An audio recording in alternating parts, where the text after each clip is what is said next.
अब बता क्या करेगी तू। अंकल ने भी तेरे लिए यही ढूंढा है। रिया ने बिन्नी की तरफ देखते हुए पूछा। मैं यह शादी नहीं करूँगी। दीवार का सहारा लेते हुए बिन्नी में लगभग फैसला लेते हुए कहा। क्या एक साथ कई लोगों की चीखने की आवाज़ें आईं अब आगे, क्योंकि इतने में कमरे के अंदर बिन्नी की और दो सहेलियाँ खुशबू और जया आ चुकी थी। उन्होंने जब कमरे के अंदर आते समय बिन्नी को कहते हुए सुना तो आश्चर्य से उनके मुंह से निकल गया। अभी वह कुछ और कहती कि इससे पहले कि बिन्नी के भाई दीपू की आवाज़ सुनाई पड़ी। बिन्नी तू तैयार हो गई, जल्दी चल नीचे, जयमाला के लिए तुझे बुला रहे हैं। मैं अपने दोस्तों के साथ लेकर आया ताकि अपनी बहन को जयमाला के स्टेज तक ले जा सके।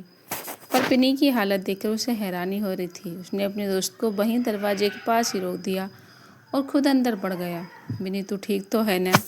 दीपू ने बिन्नी के कंधे पर हाथ रखते हुए पूछा। बिन्नी ने भरी भरी आंखों के साथ दीपू की तरफ देखा और उसका हाथ पकड़ लिया। प्लीज़ भाई कुछ करो, मैं शादी नहीं करना चाहती, मुझे शादी नहीं करनी। बिन्नी ने लगभग रोते हुए रिक्वेस्ट भरे शब्दों में अपने भाई से कहा।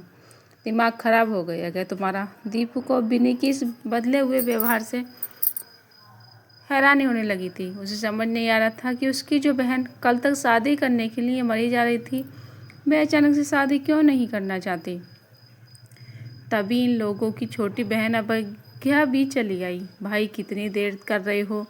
दीदी को लेकर जल्दी चलो, पापा बुला रहे हैं। जयमाला के स्टेज पर सब लोग पहुंच चुके हैं। अभिज्ञा ने धीरे से दीपू को हिलाया, जो कि बुत बनकर खड़ा हुआ अपनी बहन बिन्नी की तरफ फटी फटी बड़ी हुई आंखों से देख रहा था। भाई क्या देख रहे हो? मुझे अच्छी तरह से पता है कि आज दुल्हन बनकर दीदी बहुत सुंदर लग रही हैं। मेरी दीदी पहले ही बहुत खूबसूरत है। और तुम इसे नज़र मत लगाओ, अपना मुंह बंद करो और जल्दी चलो। दीपू के शरीर में कोई हरकत ना होते देख अवज्ञा ने एक नज़र अपनी खूबसूरत सी बड़ी बहन बिन्नी पर डाली और दीपू को फिर से हिलाया। दीपू अभी कुछ बोलता उसके पहले ही बिन्नी बोल पड़ी। मीठी तू चुप रहे, मुझे भाई से बात करने दे। घर में सभी अवज्ञा को मीठी ही पुकारते थे, क्योंकि मीठी अपने नाम की अनुभवी मीठा बोलती थी। इस समय मीठी को हैरानी हुई। क्यों इस समय हम बात नहीं कर सकते क्या? बिन्नी ने अब कमर पर हाथ रखकर मीठी से पूछा। नहीं, मेरा कहने का वह मतलब नहीं था। तुम दोनों बात कर सकते हो, लेकिन तुम बात कम झगड़ा ज़्यादा करते हो। प्लीज़ दीदी झगड़ा मत करना, मीठी ने कुछ झिझकते हुए बोल ही दिया। मीठी को समझ में नहीं आ रहा था कि वह क्या बोले, इसलिए उसने कुछ रुक कर कुछ अटक कर कहा। बिन्नी के उखड़े हुए तेवर देखकर इतना तो समझ ही गई था कि बिन्नी अब झगड़ा करने के मूड में है, लेकिन दीपू क्यों चुपचाप खड़ा है, ये बात उसे समझ नहीं आ रही थी। घर में हमेशा झगड़े की शुरुआत बिन्नी की तरफ से ही होती थी, लेकिन दीपू भी जवाबी फायरिंग करने में कभी पीछे नहीं हटता था। लेकिन इस टाइम तो दीपू जैसे सरेंडर की पोजीशन में खड़ा था। क्या कहने का मतलब है तेरा? मैं झगड़ा करती हूँ? बिन्नी ने मीठी को आड़े हाथों लिया। नहीं नहीं दीदी, मेरा यह मतलब नहीं था। मीठी ने तो 2 कदम पीछे लेते हुए कहा। मैं तो बस भाई की तरफ से बोल रही थी कि अभी मारपीट हुई तो पता नहीं क्या होगा। सारे रिश्तेदार और जानने पहचानने वाले बाहर ही खड़े हैं। मीठी ने भी पहले से ही हाथ खड़े कर दिए, क्योंकि वह जानती थी कि दीपू और बिन्नी में 36 का आंकड़ा था और दोनों की बिल्कुल नहीं बनती थी। यह दोनों आपस में बातें नहीं करेंगे, बल्कि झगड़ा कर लेंगे। मीठी इन दोनों से छोटी होने के बावजूद भी काफ़ी समझदार थी। उसने मदद की आशा से दीपू की तरफ देखा। बिन्नी को कमर पर हाथ रखे हुए मीठी की तरफ खतरनाक तेवरों से बढ़ते हुए देखकर दीपू बिन्नी और मीठी के बीच आकर खड़ा हो गया। अरे ओ बदसूरत से चुड़ैल, दुनिया तुझे खूबसूरत समझ रही है, तू खुद को जन्नत की शहजादी मत समझ। नहीं लग जा तो चुड़ैल चुड़ैल ही रहेगी। इस मेकअप उतारने के बाद तेरी शक्ल देखकर इंसान तो क्या भूत प्रेत भी डर जाएगा। कम से कम इतना मेकअप के पीछे छुपे हुए अपने चेहरे को कुछ देर छुपे ही रहने दे। कहीं से कोई नशा करके आई है क्या? ऐसा लग रहा है जैसे कि 17 साल पुरानी वाइन डालकर ली है, या फिर कोई हाई क्वालिटी की शराब पी कर आई हो। जो आज तेरा दिमाग काम नहीं कर रहा है। आज तो तेरी चोटी जोड़े में बदल चुकी है, जो कि क्यों मेरी मासूम सी बहन की जान लेना चाहती है। अपनी काली निगाह मेरी मासूम की बहन से दूर ही रख। चिड़िया जैसे दिल है उसका, बेवजह का हार्ट अटैक आ जाएगा बेचारी को, और फिर मैं तुझे पंख में टांग दूंगा। उधर मत देख, इधर देख कर बात कर। वह बेचारी तो तेरी इन डायन जैसी आंखों को देखकर ही भगवान को प्यारी हो जाएगी, जबकि वह मुझे मेरी जान से भी प्यारी है। तू क्या बात करना चाहती है मुझसे?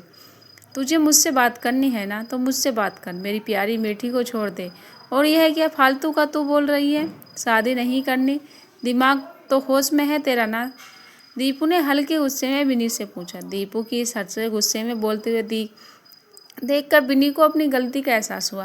हालांकि दीपू ने उसे उपमा देकर नवाजा था, उससे तो उसका खून आग बनकर तेजी से उसके पूरे शरीर में दौड़ रहा था। अगर और साधारण मौका होता तो वो उसी टाइम दीपू का गला सीधे दबा देती, लेकिन इस समय अशुभ के अलावा उसका कोई मददगार नहीं था।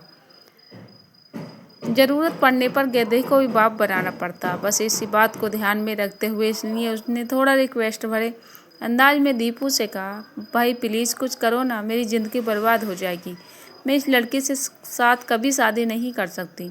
तुमने देखा ना कैसा है वह, और मुझे देखो भाई, तुम नहीं जानते पापा ने एक अड़ियल घोड़े के साथ मेरी शादी तय कर दी है। मुझे अड़ियल घोड़ा नहीं चाहिए।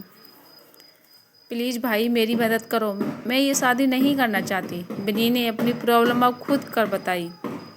लेकिन बिन्नी की प्रॉब्लम सुनते ही दीपू के साथ साथ इन बीठी को भी 440 वोल्ट का जोरदार झटका लगा। रणविजय तेजी से गाड़ी चलाते हुए ईशानी के साथ वापस दिल्ली की तरफ जा रहा था। रणविजय प्लीज़ गाड़ी धीरे चलाओ, एक तो यह दिसंबर का महीना है, कोहरा फैला हुआ है और ऊपर से रात का समय है। ईशानी ने आसपास देखते हुए कहा, कुछ भी दिखाई नहीं पड़ रहा है। यहाँ तक कि गाड़ी की हेडलाइट भी कुछ ज़्यादा दूर तक रोशनी नहीं दे पा रही है। एक्सीडेंट का खतरा बढ़ जाएगा। रणविजय मेरी बात को समझने की कोशिश करो। ईशानी ने धीरे से रणविजय के हाथ जो कि स्टीयरिंग पर थे उस पर अपना हाथ रखते हुए कहा। ईशानी, मॉम को कुछ हो गया तो नहीं ना? रणविजय ने ईशानी की तरफ देखा। रणविजय की आवाज़ की थड़थड़ाहट को समझाते हुए ईशानी ने रणविजय की आंखों में देखा।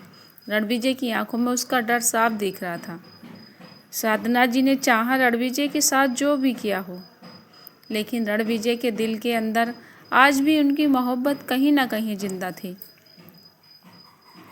रणविजय ने तो पूरे दिल से उन्हें अपनाया था। इस चीज़ को ईशानी समझती थी नहीं। रणविजय कुछ नहीं होगा, ईशानी ने रणविजय को संभालते हुए कहा। तभी रणविजय का फ़ोन बजने लगा। रणविजय ने एक हाथ से स्टीयरिंग संभाली और दूसरे हाथ से अपनी जेब में से अपना फ़ोन निकाला। कौन है? ईशानी ने पूछा। अननोन नंबर है, रणविजय ने जवाब दिया। उठाओ, क्या पता हमारे ना पहुंचने के कारण वहाँ मैरिज हॉल में लोग हमारे बारे में पूछ रहे होंगे। ईशानी ने अपना आदेश जाहिर किया। रणविजय ने तुरंत गाड़ी में लगे हुए ब्लूटूथ से अपना फ़ोन कनेक्ट कर दिया। गाड़ी में लगे हुए स्पीकर पर निशांत मालिक की आवाज़ गूंजी। कहो रणविजय, क्या हाल है? उम्मीद करता हूँ मुझे भूल नहीं होगे। और तुम्हें ईशानी, तुम तो बिल्कुल नहीं भूल सकती। तुम्हारे रणविजय ने तुम्हें ढूंढने के लिए ज़मीन आसमान एक कर दिया, तो हमने भी सोचा बेचारा थक कर बैठ जाए, उससे पहले ही अपना पता बता देना चाहिए। क्यों? ठीक किया ना निशांत मलिक, आखिर सांप बिल से बाहर आ ही गया। रणविजय ने गुस्से में अपनी पकड़ स्टीयरिंग पर मजबूत कर दी। वहीं निशांत मलिक की हरकतों को याद करके ईशानी के शरीर में एक झुंझट सी लगी। वह निशांत मलिक की आवाज़, उसके आने की कदमों की धमक बिल्कुल नहीं भूल सकती थी। आखिर उसने 12 साल तक इन दोनों भाइयों के कैद में जबरदस्ती मानसिक और शारीरिक दबाव में बिताए थे। ऐसा तुम्हें लगता है रणविजय? शायद तुम्हें पता नहीं। चलो कोई बात नहीं, मैं ही तुम्हें बता देता हूँ। ये सांप तुम्हारी ज़िंदगी को डसकर फिर से वापस अपने बिल में जा चुका है।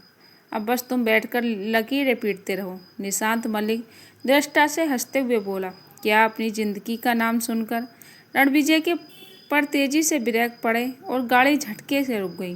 वही ईशानी का बदन डर से कांपने लगा। उम्मीद करती हूँ कहानी अच्छी लगे तो वीडियो को लाइक शेयर करके चैनल को सब्सक्राइब कीजिएगा। धन्यवाद।